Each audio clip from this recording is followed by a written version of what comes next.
In this Revizto training session, we're going to be focused on the three main environments that make up Revizto.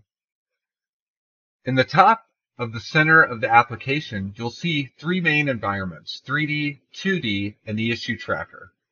The 3D environment is where we navigate, measure, cut sections, provide visibility, and share model walkthroughs. This is a very general 3D navigation portion of our software where not only can you navigate the model, you can provide walkthroughs as well as access BIM information. In the 2D portion of our software, this is where the drawings are stored.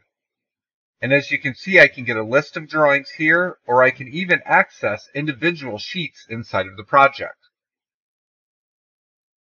The issue tracker portion of our software is a combination of the two environments that make up Revizto, 2D and 3D, and is focused around tracking the issues in your project. As you can see here, as I flip through these various issues, those issues are highlighted, and if I'd like to see one of those issues in the 3D environment, I can actually switch directly to that 3D environment and see the diffuser that's causing me problems. This creates an environment where any issue created, whether in 2D or 3D, can be accessed from both environments and have accountability tracked in the issue tracker.